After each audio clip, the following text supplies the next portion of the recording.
are there key considerations financially that potential franchisees need to focus on when they're evaluating your franchise, like how long it takes to get up and running, and Sure. overall just the business when they're evaluating financially?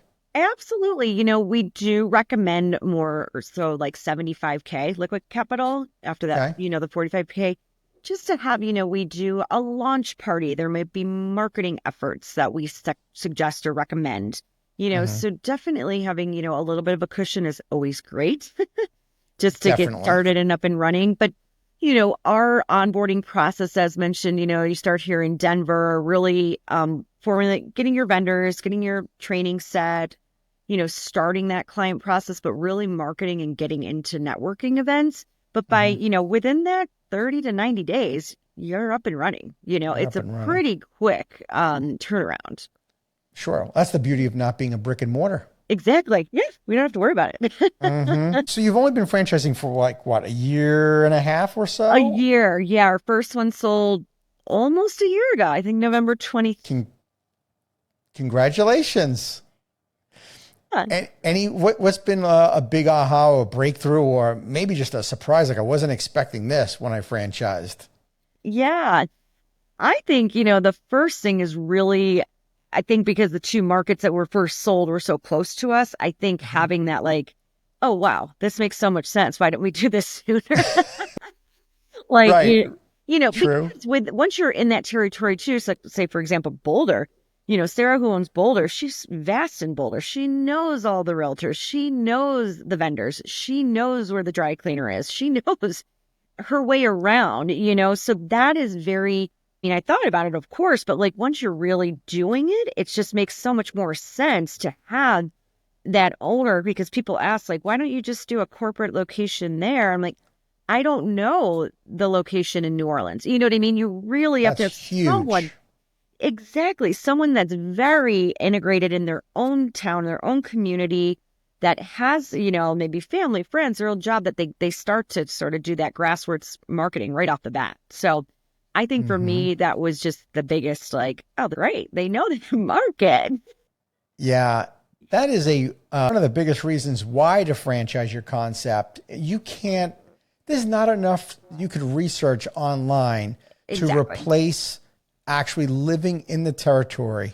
Exactly. I recall even designing territories in the early days before we were using software. Sure. And I remember dividing the territory up and having the potential franchisee sitting across from me and him saying, this doesn't make sense at all because people that live in my town, we never cross this road. And Exactly. the people that live there, well, they belong to this other town. Right. And you have the kind of conversations that software again can't replace living in a territory. And in your business, Mhm. it's like 10x because of Exactly. all the services they need. It would be very hard to teach somebody to Right. be a franchisee. Like it would be impossible to put me in a franchise and say, okay, Frank, you're going to St. Louis. I don't know Exactly. St. Louis. I don't know anybody. So living in the community is so critical. Extremely important. Yes. Yes. Yeah. Not to mention it would be awfully frustrating if you didn't know the community Exactly. as a franchise owner. Oh, yeah. It's like, where do you start? Obviously there's the internet and whatnot, but your point to just having these personal connections and knowing the area and the lay of the land, that's it's so powerful. And we have to do it with ours. It's the only way it'll work, really. Yeah. And at the same time, like you said, you're going to search on the internet. Great Right. example. Right. You don't need a fence guy to repair a fence. You don't need to know one. You could search online and find somebody to Sure. repair Sure. fences. But it definitely helps to know where the dry cleaners are and stuff like that without Oh, of having to course. research everything from scratch. Of course. And we have such a, curated list of vendors that we text our plumber if we Oh, text okay. anyone that they're their day up. They know they're getting Hmm. paid that day. They know we're going to be on time. They know how efficient we work together as a team. So for them to partner with us is such a bonus. But when clients say, oh, I'm sure it's going to take you hours or days to get anyone in here to fix this, I'm like, oh, no, we'd love to help you today. So having those relationships are just powerful.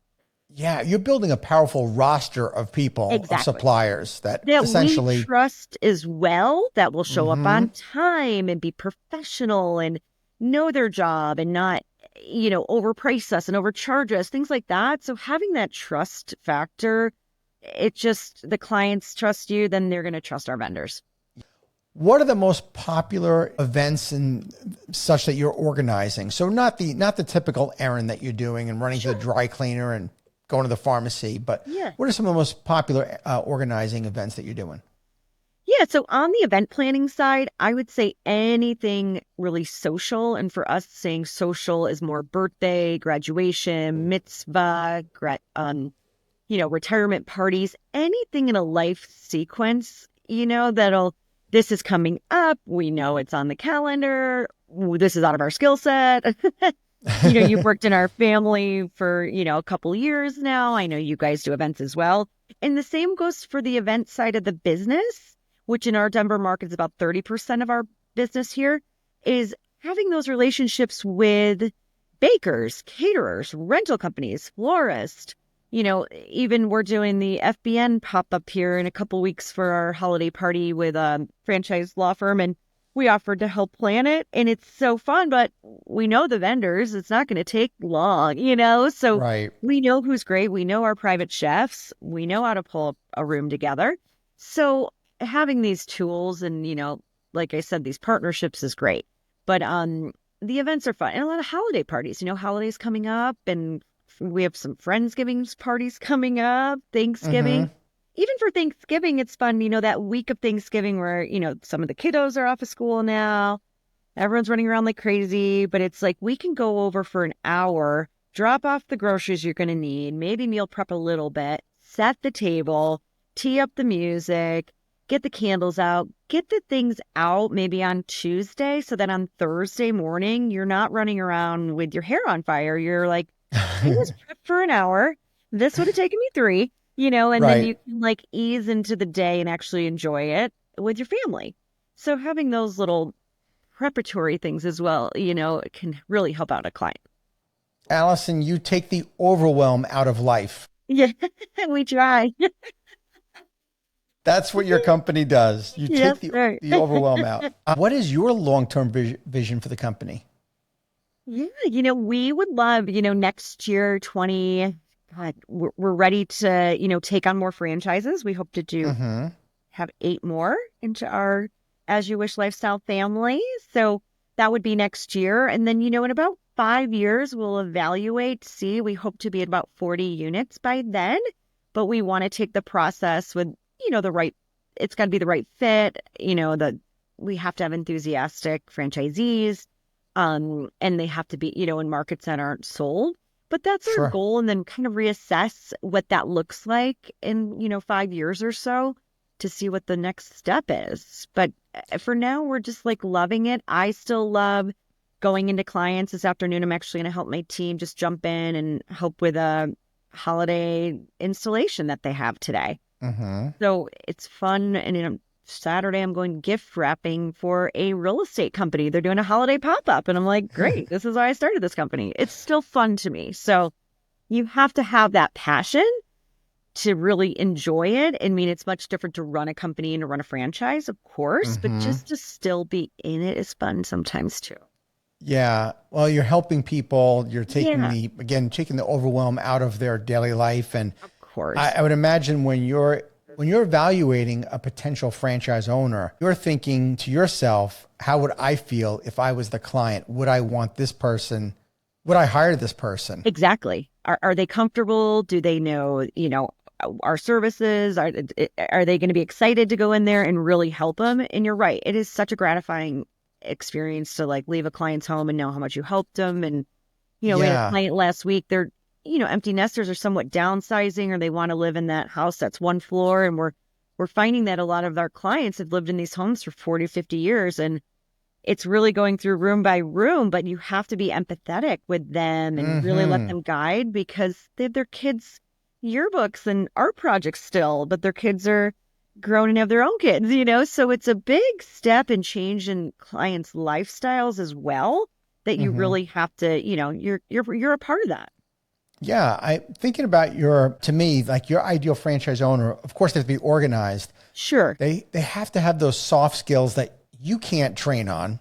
Exactly. And that is part of our mission and our vision, is just to have that level of empathy and, confidentiality, but also just the integrity overall of going into someone's space and knowing Right. you're there for a job as well, and Yeah. we say to our lifestyle coordinators, every client of ours is our individual boss.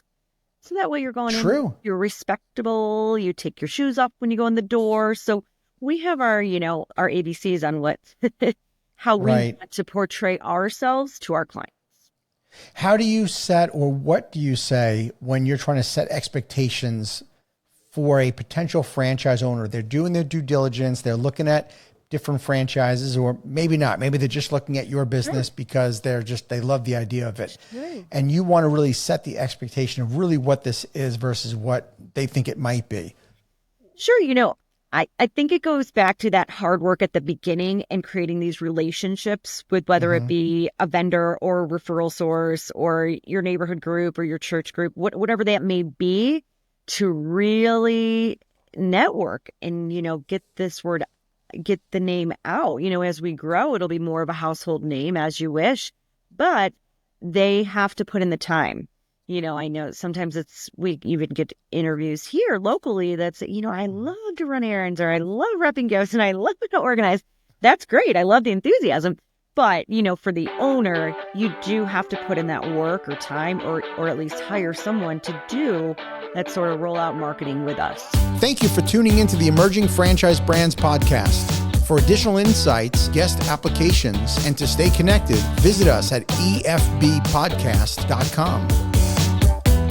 The Emerging Franchise Brands podcast is for entertainment purposes only, and the views expressed do not necessarily represent those of Emerging Franchise Brands, its host Frank Fiume, or Emerging Franchise Group, LLC.